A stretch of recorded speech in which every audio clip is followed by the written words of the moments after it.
Hello, everybody. Hello. Thanks for coming. So, after this productive week for many of you, and between midterm reviews, preparation for Costromat, I know it's a very committed and busy moment for you guys, but so we especially appreciate you here tonight, because it actually, our guests deserve a special attention. So we are here together to welcome Oscar Tomico. Some of you of the Interaction Design Group have been already met Oscar in Eindhoven. He's an old friend of IAAC, and we've been collaborating since the past 3 years together, especially with the line of advanced interaction. He's set in Eindhoven, where he's assistant professor at the Designing Quality in Interaction Research Group, and part of the Wearable Senses at the Eindhoven University of Technology, which is the campus that our students of the interaction visited in their research trip. So we have been collaborating with you, we have been following you. You are a Catalan in the world, so you can kind of bring in the Catalan culture and expertise all around the world. An expert in interaction and wearable technology, and so we are here really excited and awaiting to be surprised by your presentation. Thanks a lot, Oscar.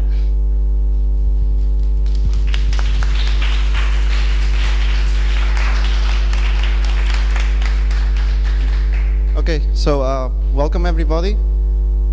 Even if what you're going to see are all like wearables or garments and things like that, what it's important to realize is that what I'm going to talk, it's on what's happening these days, on the revolution in terms of digital fabrication, in terms of creating new materials.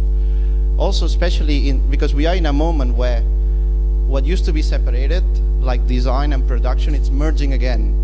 So it's a moment where a new craftsmanship is emerging, a new way of designing, where we are not going to be designers and then we're going to have technicians that produce. We're going to be craftsmen again, who can design and produce at the same time. And that offers a lot of thoughts, offers a lot of possibilities. I mean, are we going to go back to how it used to be a craftsman before? Are we going to try new ways? How is this going to be? How are we going to do that? So I'm going to use like a few projects that we've been working actually here in IAAC 3 years ago as an excuse to see what are the implications of, for example, regaining the context as part of the design process, regaining the body as part of the design process, and regaining the material explorations.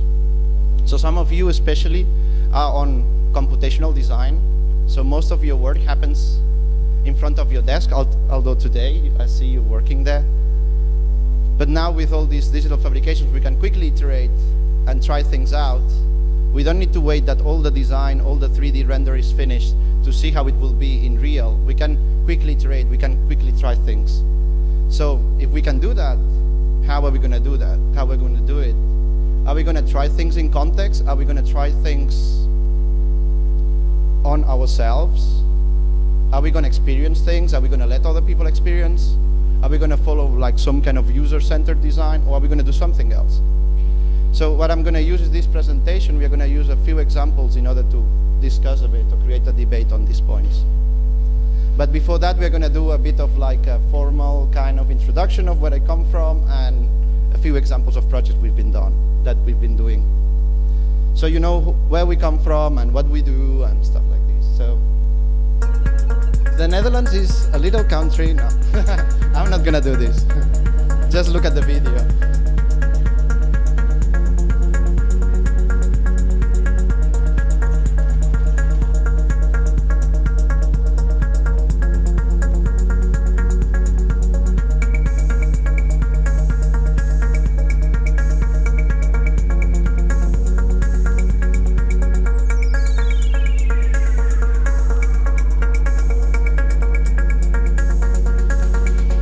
I think that this video is like 8 years old. So if you see like some really crappy things 3D printed or some kind of really basic like swarms of robots moving, it's because it's like quite old.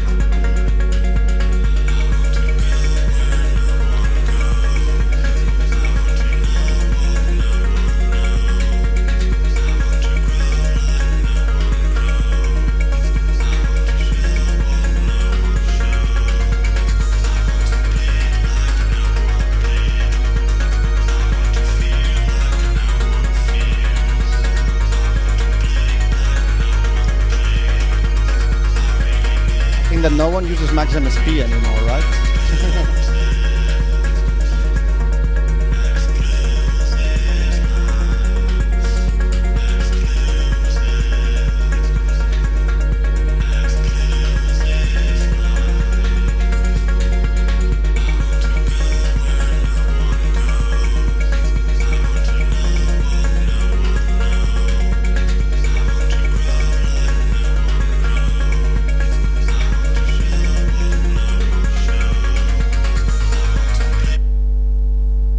What I wanted to show is that we are industrial design department, but actually we don't go from a brief to production.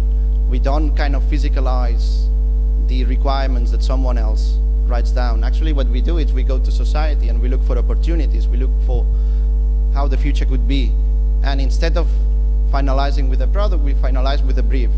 A brief that actually it's a prototype. It's an experiential brief that then people from marketing, people from more like product design can then experience, try, and see what the value is. So if we work with interactive products, the value normally, or the meaning, it's not on the look, it's not on the shape, it's not on the material, it's on the interaction. Normally meaning emerges from the interaction. That means that if you just show a photo, or you just show a video, you're just going to see part of it.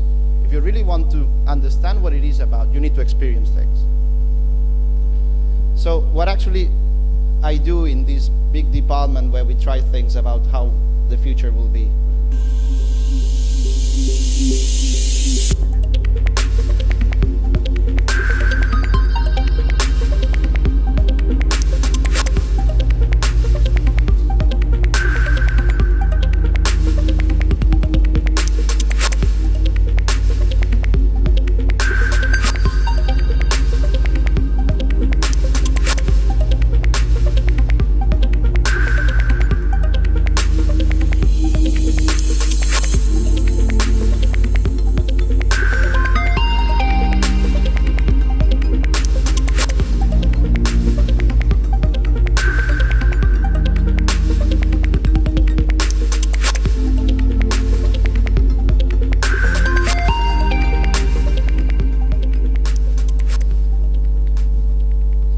So actually, I work in a lab or some kind of research, part of a research group where we explore the implications of bringing technology close to the body.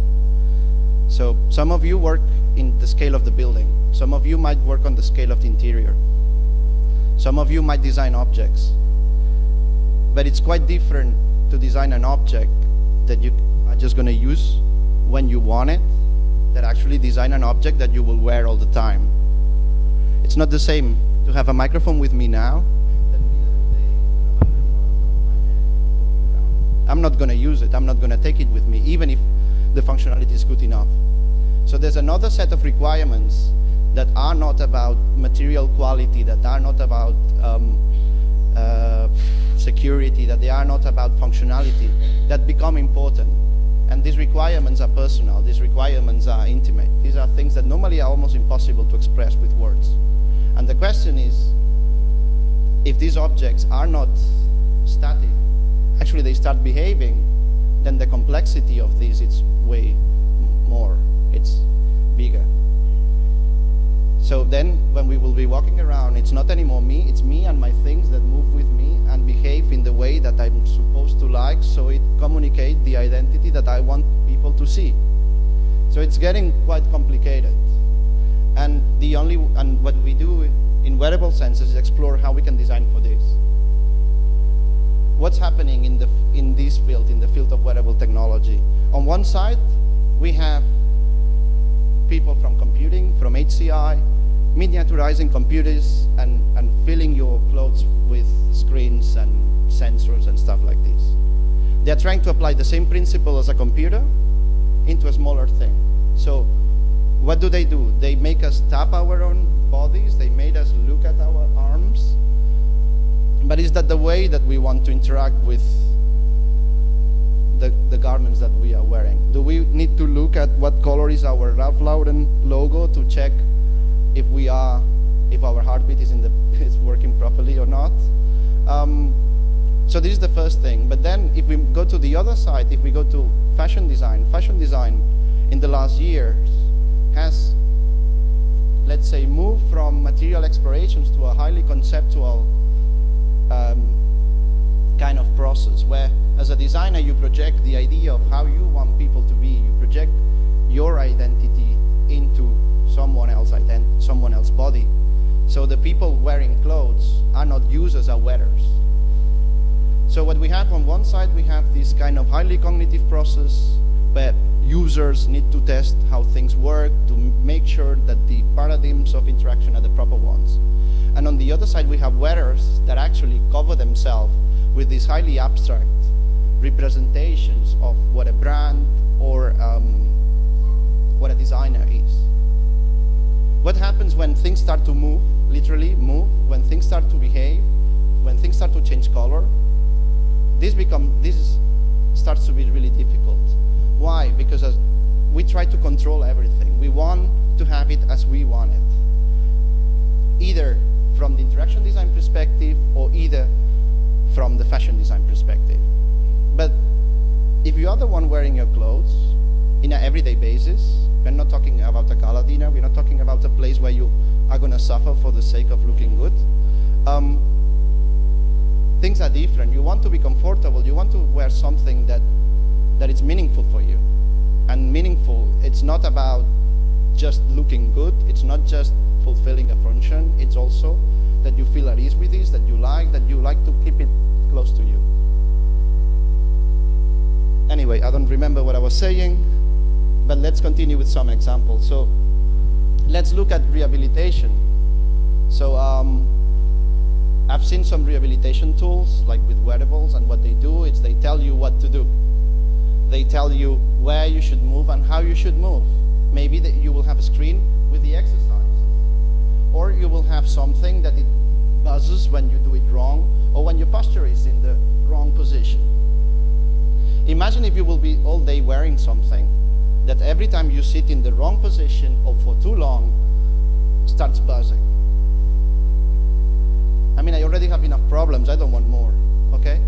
So what we try to do with this garment, it's try to think about how we can move from, how you say it, punishment to reward, to a reward system. How we can move from telling what to do to actually create a platform for learning. And that's in a way what we did with this project. So vibing, what it does, it's really simple. If you touch one of these modules, it vibrates. And you need to make pressure to make it work.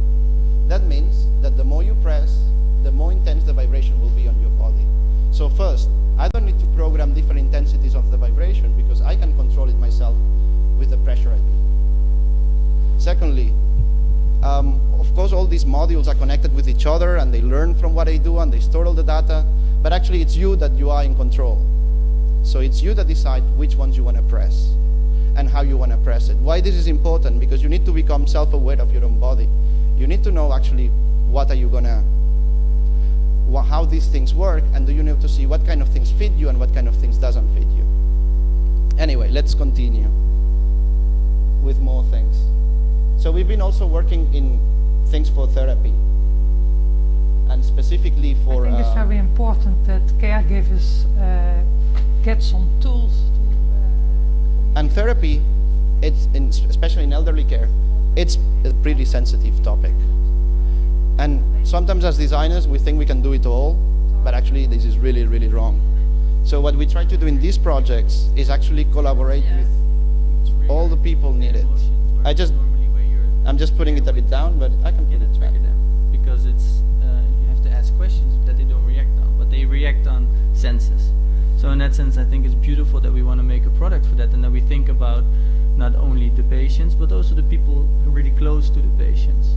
For me, it's important as physiotherapists that people move, and they move their arms or move their shoulders to get stimulated, because also that's important for the nurses to get dressed, to stimulate that.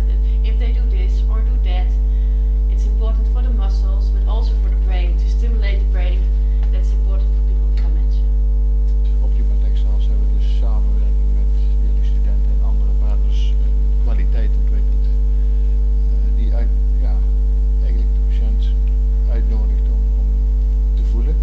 Natuurlijk maken we meerdere kwaliteiten voor de medische sector en daar zou dit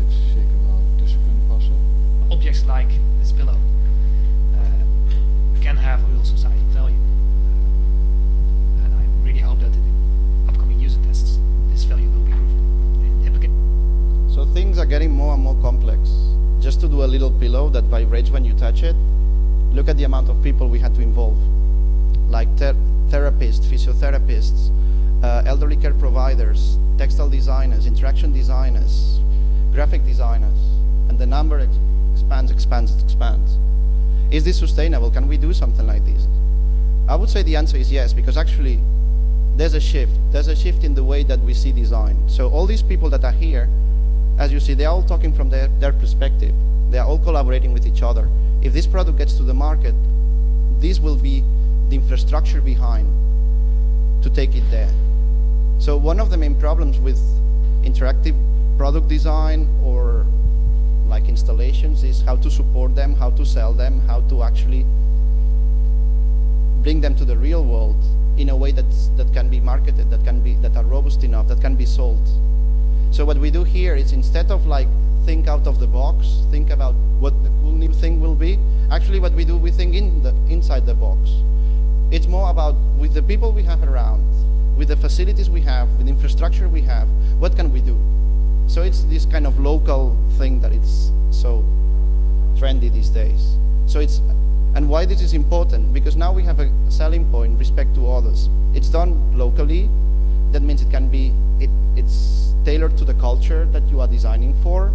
Secondly, all the people needed are already there because they were involved in the design process. So if something needs to be changed, you can just send it, or you can even go by car.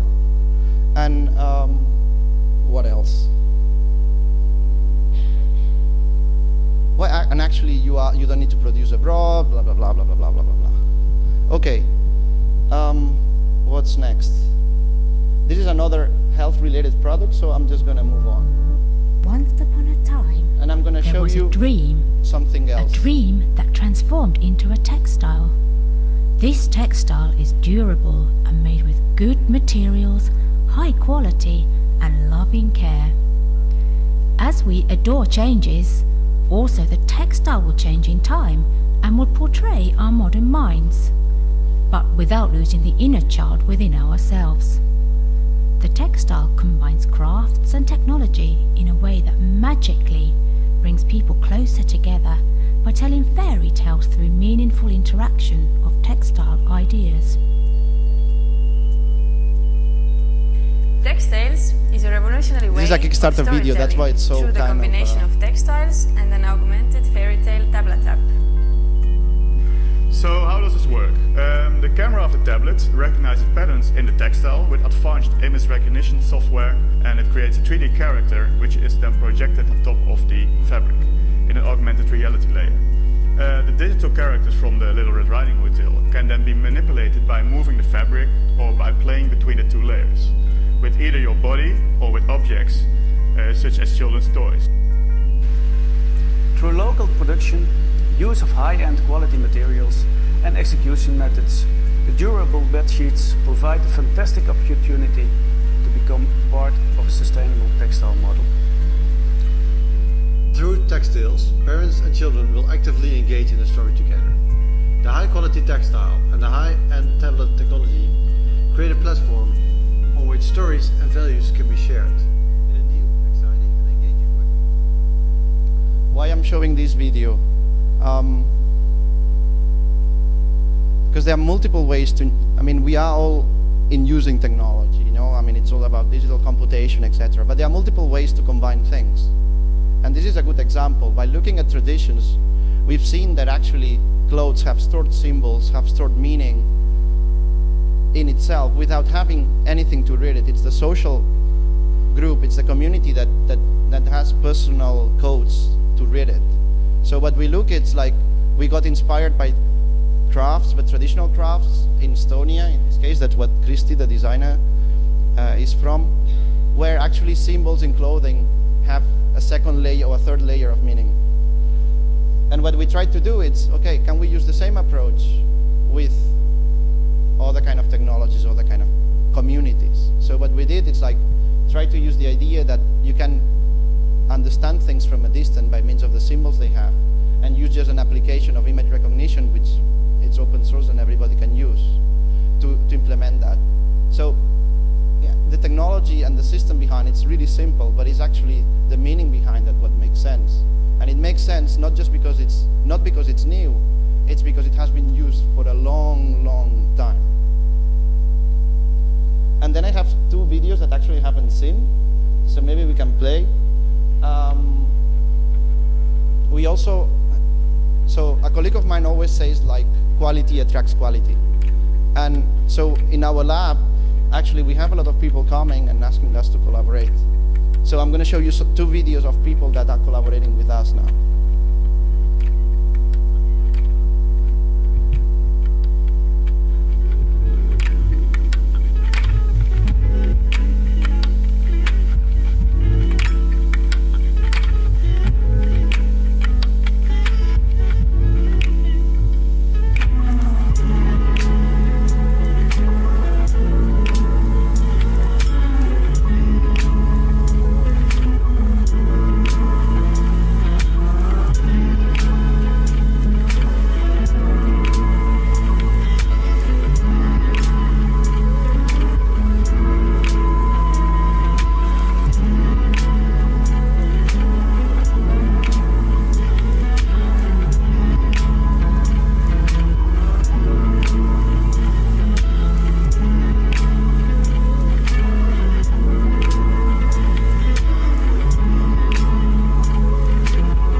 See the design, but it's some kind of wearable suit that's supposed to clean the air that's around you or something like this.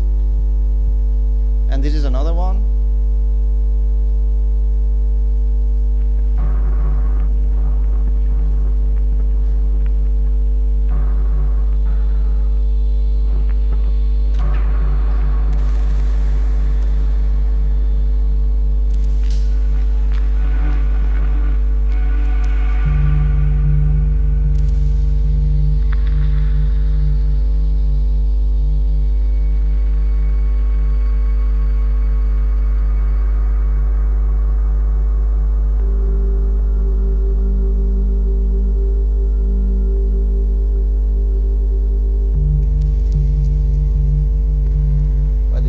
Short clip from one of my PhD students, Pauline van Dongen, and she's working on how moving materials will influence the body and how moving bodies will influence materials and the dialogue between the 2. So this is just one about how the moving materials will influence the body, and there are other ones about the other side, which is actually what the presentation for today is about.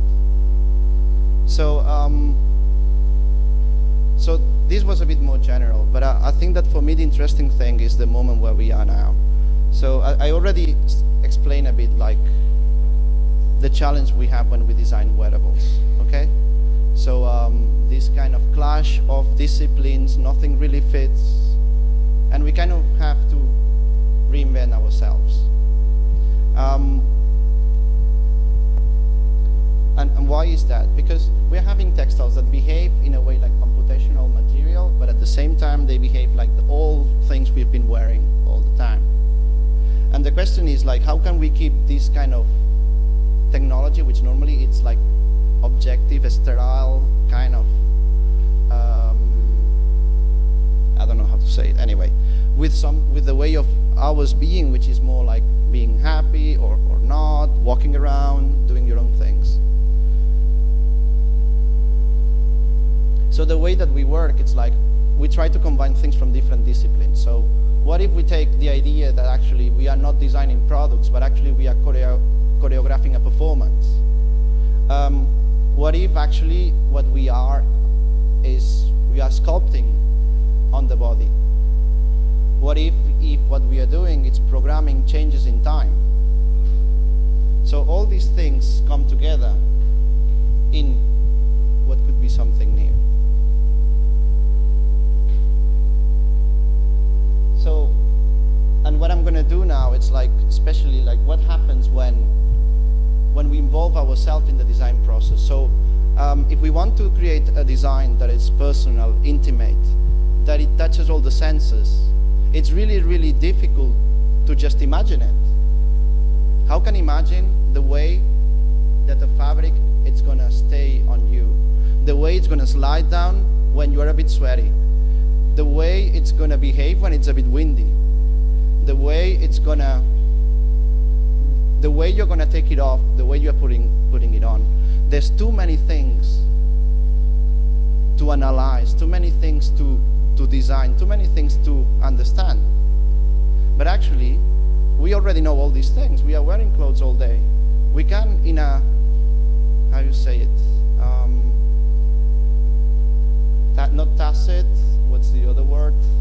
And in an unconscious way, we are all the time dealing with how our clothes fit us, or how the products we have around. So if the connections here are not good, we just move it a bit down. If something is not in the right position, we just move it quickly. We sometimes we don't even realize these things.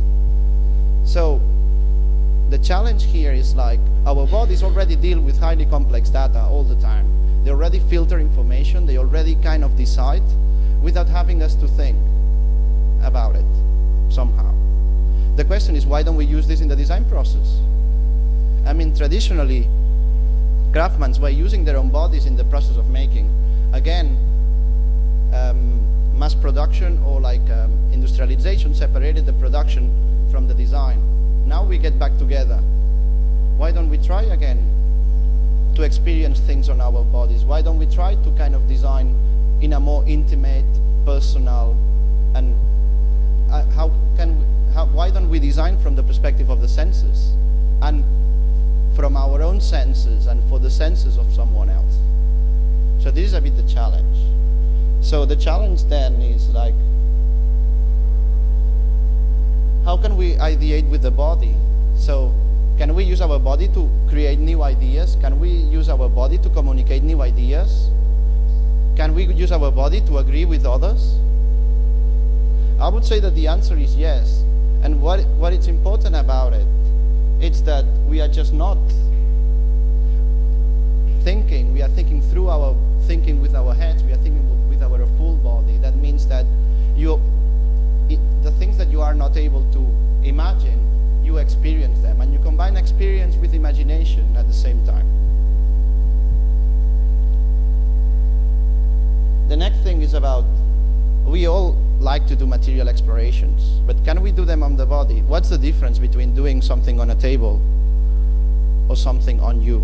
Well, I think it's really simple. I mean, I always make the same example, and I already did it before somehow. It's not the same to have like some kind of liquid moving on a table with some kind of light.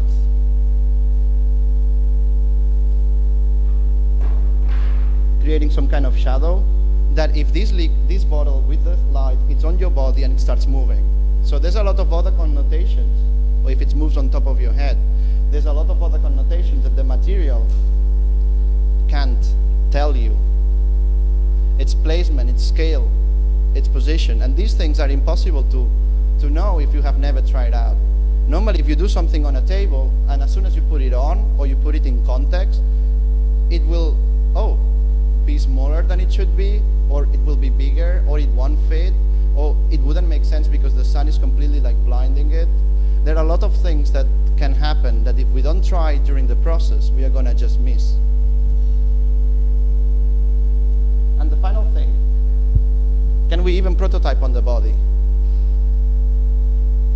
Of course it can be a bit dangerous. Sometimes you have to not do it, but you don't want to have you don't want to have these nitinol wires heating up next to you unless they are covered. But the nice thing about prototyping with the body is that if designing garments, if designing wearables, or designing things that you are wearing is all about the details.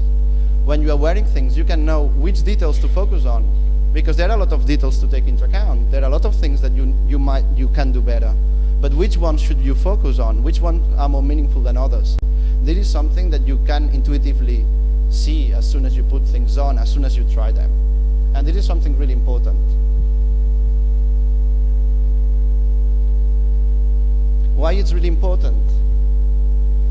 Because we are working with new materials, we are creating new functionalities. So the question is, do these things will fit with existing clothing? Do these things will fit with existing objects?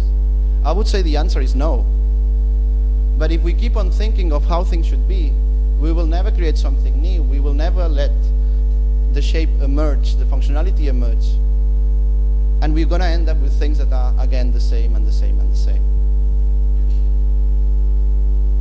So what if we want to create some kind of scarf slash shawl slash jacket that kind of helps you to meditate and to relax? What if we want to make something that helps us to look outside and when it starts raining and let us like smell the soil, the smell of the wet sand? How this could be? Is it going to be a jacket? Is it going to be trousers? Is it going to be some kind of 3D glasses? I mean, no one knows, and that's the challenge. That is the main point. When you work on combining disciplines, nothing is set on paper. Actually, nothing exists. So are we going to use examples from other disciplines? Are we going to create our own things? That's one of the main problems. So when we design for the unknown, how are we going to frame our design process? How are we going to decide in which areas are we going to focus on? That's the main thing. And that's actually what we did together with IAAC, with SD, and with TUE, I think 3 years ago here, together. And it was a research studio, part of the interaction design, that was called Close to the Body, and they actually was designing for really the unknown. The brief was almost non-existing. The brief was like, design something with smart textiles that you can use in the mountain, or even less. So the question was, how can we frame, how can we guide a process where everything is possible? How can we do this? So what we did is like, especially in this process, at least the input we give the students was, okay, use your own bodies, use your own experience, the things that I just explained before, right? For ideating, prototyping, and exploring materials. And we try to combine different disciplines, like rapid prototyping, fashion design, interaction design together. So what does it mean? We had like a lot of people together that never worked in this field, that they had to design for a context that was not their first choice, let's call it like this, and in a discipline that for them was all new.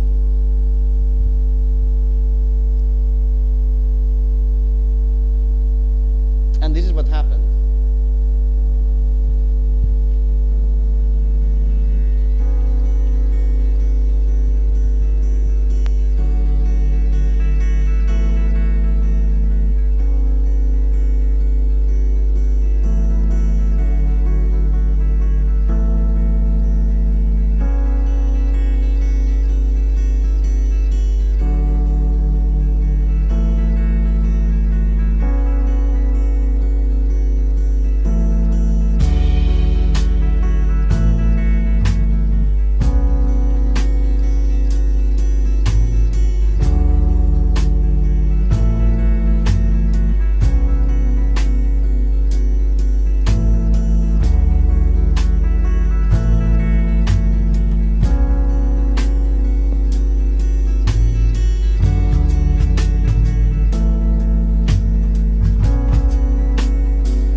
knots for creating different sensations in your skin. So when you stretch it, you feel them in your body. But then we thought that it was not enough, not strong enough. We wanted to increase the experience. And then the third week arrived, and we added some electronics.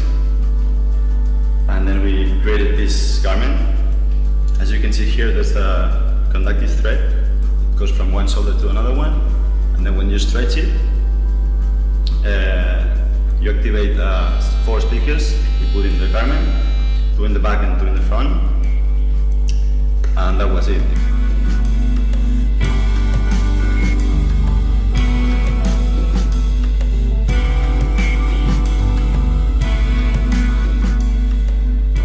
Marina entered in our group. She's a fashion designer, and we did a first model. After the conceptual part, we did this first model, trying the materials, trying laser cutting on fabric, on felts. So it's a new tool even for her. And we did a third prototype, assembling the electronics, batteries, sensor, everything. That is this one. It's working, but it's the next one and the final will be more smoother, smaller, better integrated with the body.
So what I would like to do now is to use these projects to reflect on how the context was used, how the body was used, and how the materials were used. And why I'm gonna use it in a free way, so this is not, let's say, scientific or academic, but I want to use it to create more like a debate or maybe like some kind of discussion. So as I said before, when you design for the unknown, when you design for things that don't exist, well, you don't even have a brief or anything behind you, you need to find ways to constrain yourself. You need to find ways to frame the direction you want to go. So what we're going to see is like different ways that the students in this project frame themselves in order to get somewhere.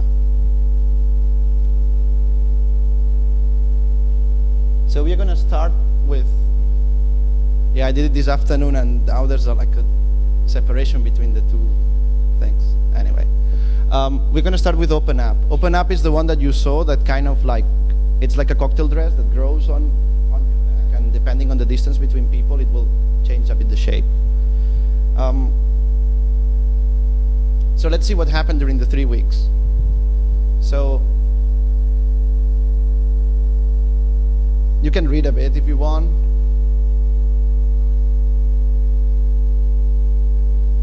So the starting point was more like relaxation. It was about how can I be in contact with myself, with nature, and how can feel it more? How can it be stronger? So how can I feel the extended feeling of the air around me? How can I feel the position I have and the relation between them? So what they work on is on creating this garment that has these wind catching nets that kind of helps to feel like the pressure on the materials. But actually, what happened the second week is that the context of relaxation was moved by just being in everyday life. And what was that? Because actually we didn't go to the mountain. As simple as that. Then it was not anymore about feeling the extended pressure of the air because there was no air around. Actually, it was about feeling the personal distance between people. And they evolved these wind catching nets with more like felt structures and proximity sensors that can, in a way, do the same that the air was doing before. And finally, the last week, it ended up being a cocktail party. And then it was more about changing the shape of your body depending on the people around you. It still uses the same materials. It was almost the same design, but the context of application was completely different. So what can we say about this? So this is my a bit extreme kind of phrase, but it's like when just the material remains, you can apply it for everything you want. So actually it's everything is possible. And that's one of the problems that all that we work with kind of digital fabrication have. It's like there's always like a cool thing to do after. There's always like a new thing that you can apply it for. But the question is like, why? Why shall we do this? So what is the point of keep on changing and changing and changing? Does it at depth? Are we finding something meaningful? Or is it exploration for the sake of exploring? So I leave it here and we go to the next point. What if we try to frame our design process by doing material explorations on the body? What would be this for? Is it interesting? What could be this for?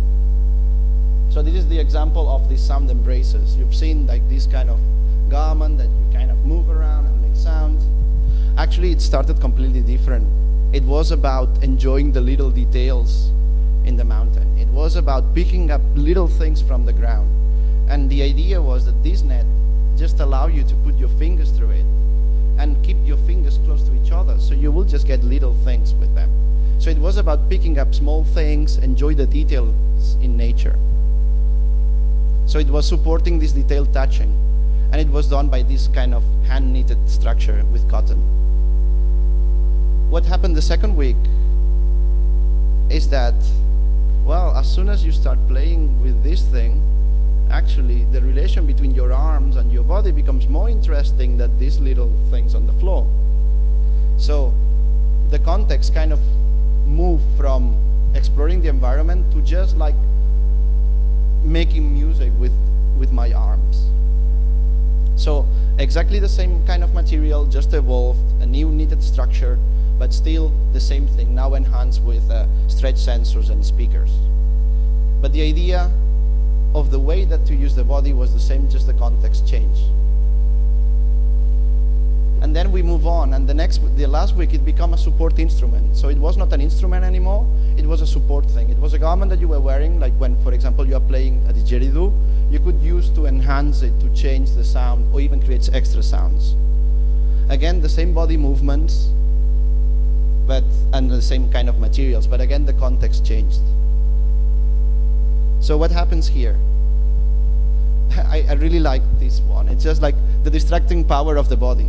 So people really like to touch themselves, and you can and know about them, and especially now with all this quantified self-movement, it's all about how does your heartbeat go. It's all about, is your skin conductivity higher than mine, or things like this. So and this is just the beginning, and it's going to get worse. I mean, we are all forced to go to the gym or whatever to have a specific shape. We all are forced to kind of play in a way to show who you want to be.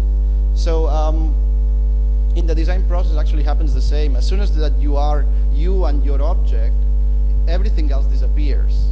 And it becomes some kind of personal instrument for your own pleasure or something like this. So I think that this is one of the main problems, or one of the main things that all this wearable tech is facing these days, that it becomes your own bubble. So there's even people studying the statics of the insides of your body. So do you have a cool heartbeat? Do you have a nice rhythm? So are we going to change? Are we going to kind of somehow damage our health for the sake of having like a slow heartbeat? Is it going to be a fashionable in the future? So these are really tricky things which are kind of interesting to look at. And then we go for the last one. And the last one is about framing by means of material, framing the design process by means of material explorations on the body in context. And the main question is like, can we do this all? I mean, it looks quite complicated. I'm not going to take my 3D printer with me, putting it top, go to the mountain to do things. So it's pretty difficult, but what could be the value of it? So let's do, for example, the example of Trailblazer.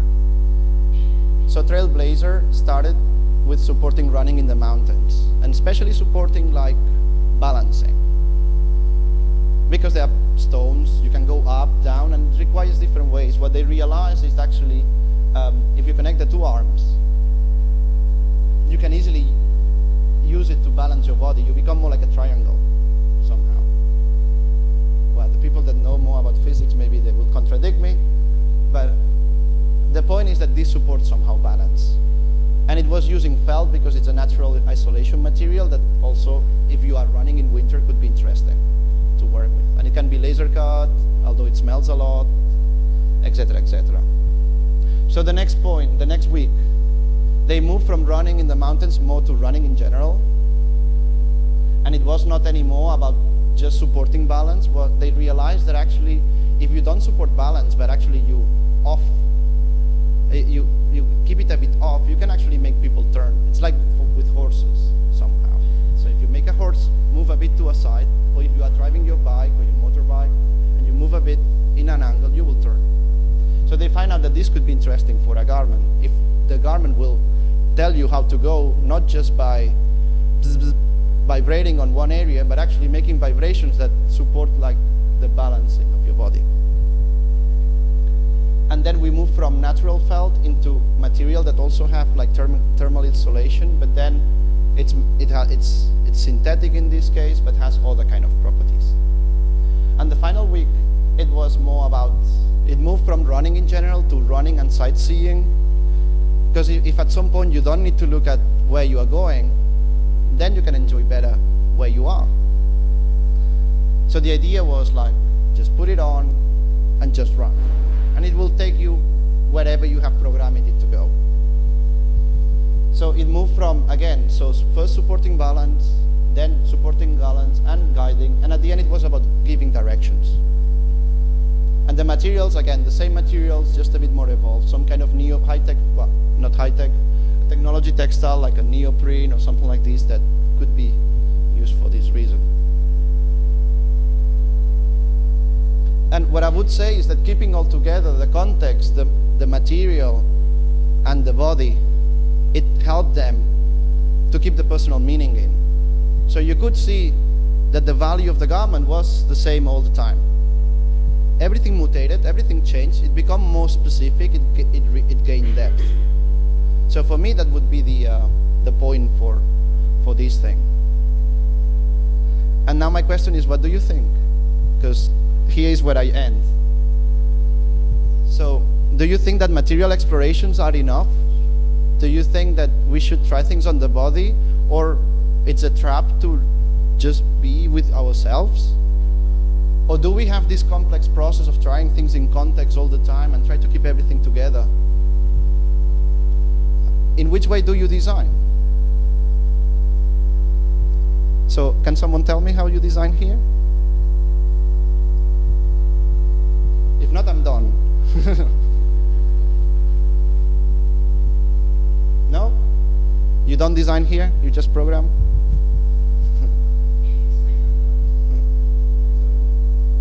So right now in our interaction studio, what we have been doing is basically finding a problem in a social context or in a space, and then we start from that point and goes, we try to find a solution or an alternative to figure out how we could solve it, but we start with the situation. The context and the people, because in my personal case, we try to find problems that are attached to human behavior.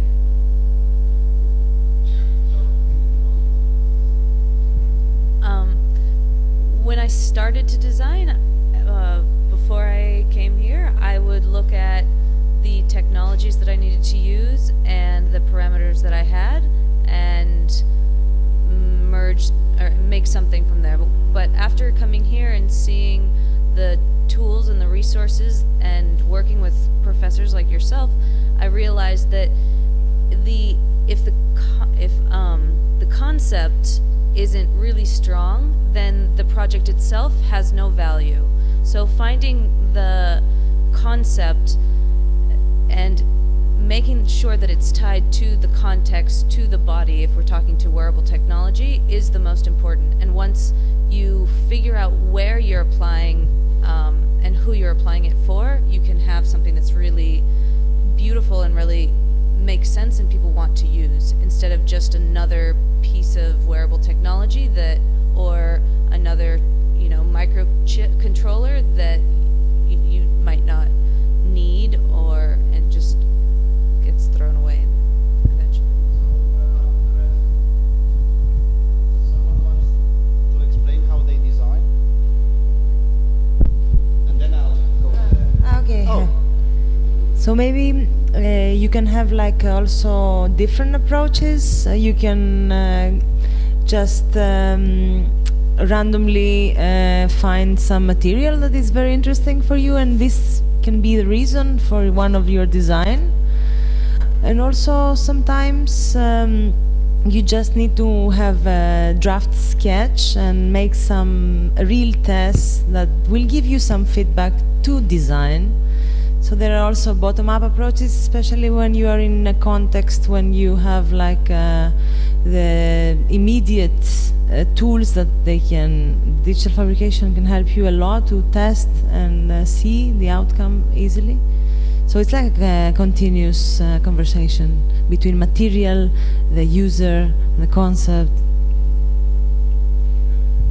Well, I think like there's lots of ways to see how to design. For example, first, some materials have interesting characteristics, and sometimes you can inspire from these characteristics to design, like self-healing materials to use to design something for those who play extreme sports, or wherever a stirred up could heal themselves out, for example. And on the other hand, like, you could look at the need, like what do you want and what is not there yet. And it might be like stupid need, but you just need it and it matters to you. Like, for example, you just want to cover your hair when your hair is a mess, and something that would just cover it and take it out. And sometimes it's the technique that interests you, like how to make the fabrics open up or show what's underneath and the layers. So I guess it's not one direction to go, it depends what interests you.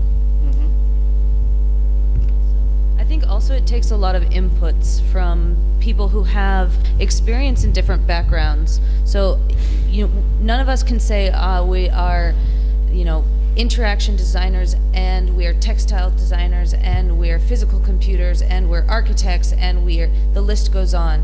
They're really people who have a lot of experience in certain scientific areas, for example. So, going to them and actually getting inputs from professionals who work with these things and have much more experience is definitely important to designing something meaningful. Perfect, and I think we're going to leave it here because that was more or less the point I wanted to make. So what I wrote here, it was mainly to provoke a bit. I didn't see that many people provoked by it, so it's fine. But the main point is that I think that at this point, especially when you are designing for something that doesn't exist yet, it's about the relations. It's about this jumping from one side to another. It's about combining things together and combining skills together.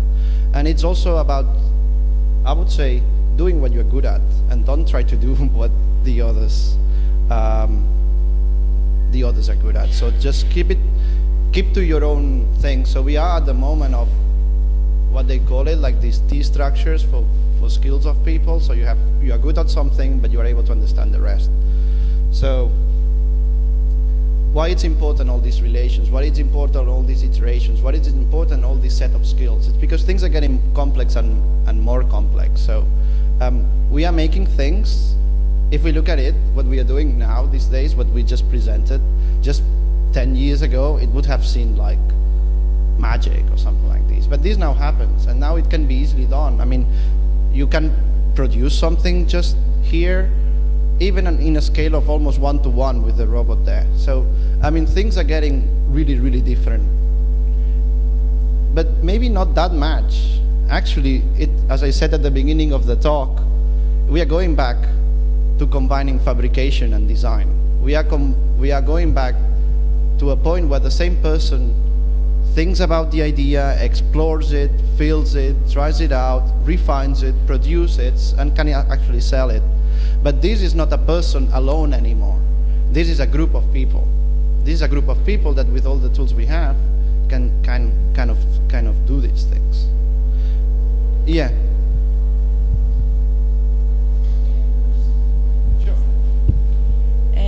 Because I just want to ask, I mean, I don't know a lot about design and wearables, but my idea is if we start all having like all this technology on us, how do you think this could have, what implications would this technology would have to even cognitive like level?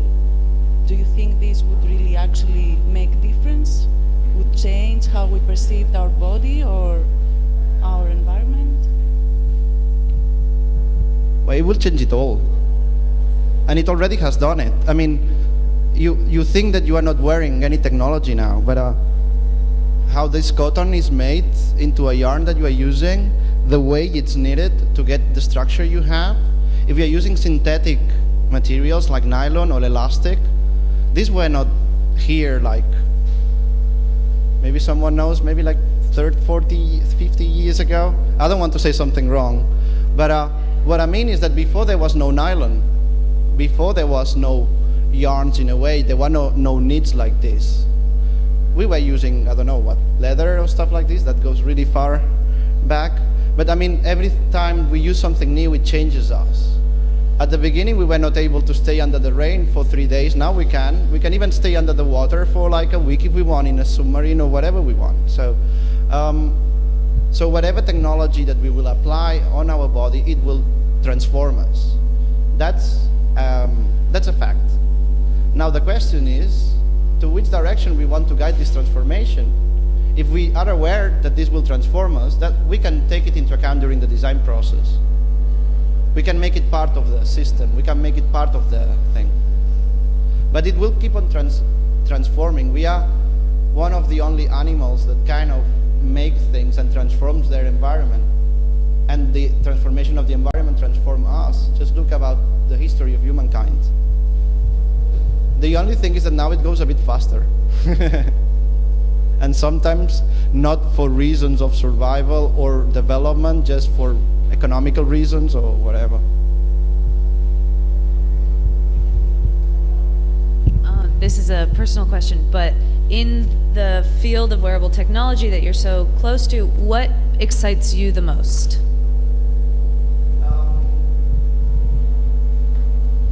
I think one of the things is how the fashion system is going to change, and how all the production as we understand it is also going to change. So all the tools we use are digital. All the tools that we use here are digital. All the tools they use for producing the things you are wearing are digital. But what happens? People still have in mind that they need to produce in mass. They need to do mass production. All this is going to change. And we're going to go into what the new buzzword, it's ultra-personalization. So, and in this case, ultra-personalization, it's not going to be just on the fit and the color.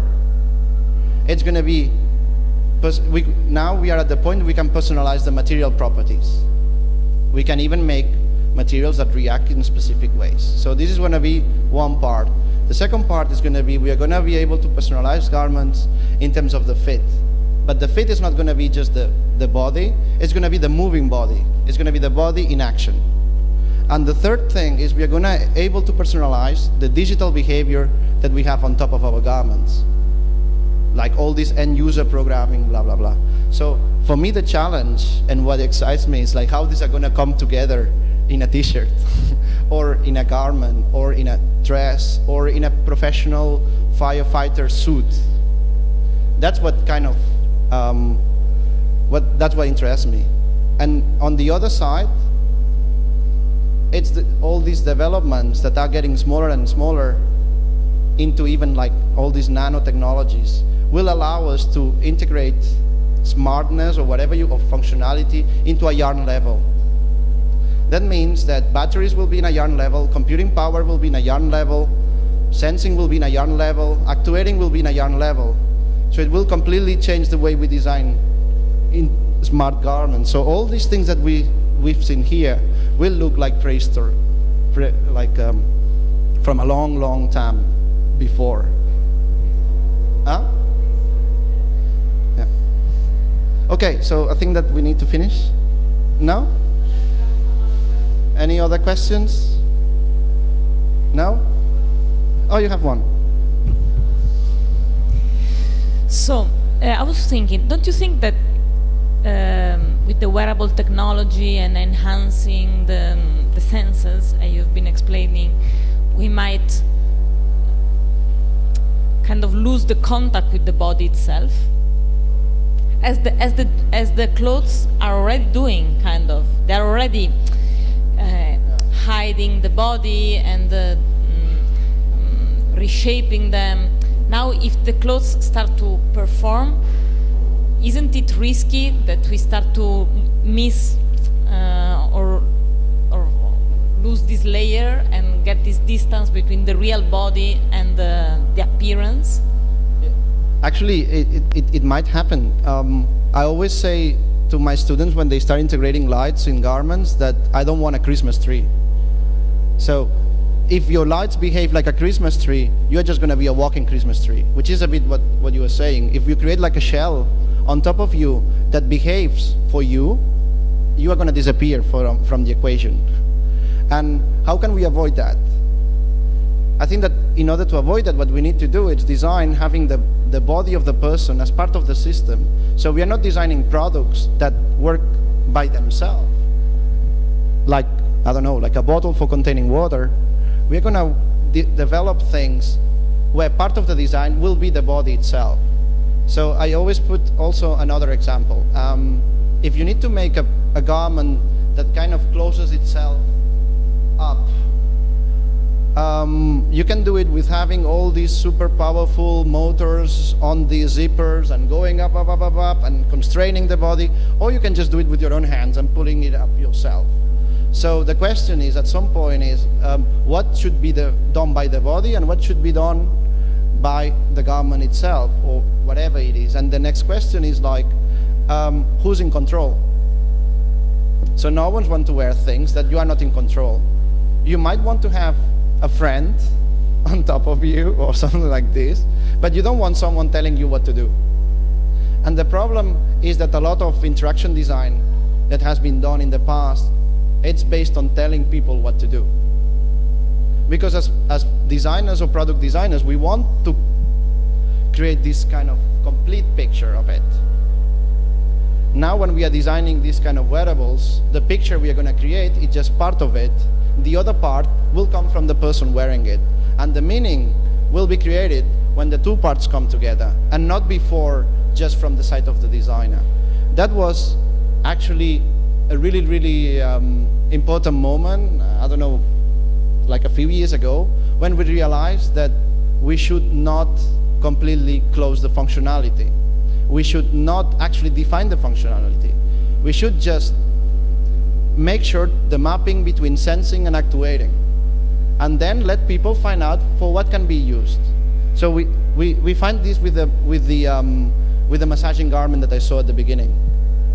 it's so difficult to program a behavior on these motors that everybody will find interesting. It's so difficult to create variations based on the size of the person, the shape of the person. It's almost impossible. It would require hundreds of years of testing and things like that. But what we did was, why don't we just leave it at the level of the sensory motor skills? Why don't we stop at the moment where touch creates a vibration and let people find the way they want to be touched and the way they want to feel the vibration. So that's a bit my recommendation for not ending like a Christmas tree, is don't think too much about what's going to be the end result. Just experience it and try to make sure that at least the way that it works for the things that would be good for you, but don't expect that other people will use it in the same way. So what I always do is, like, as soon as I have too many options to choose from, that means that I shouldn't choose. Someone else should choose for me, and that should be the people wearing it. Yeah?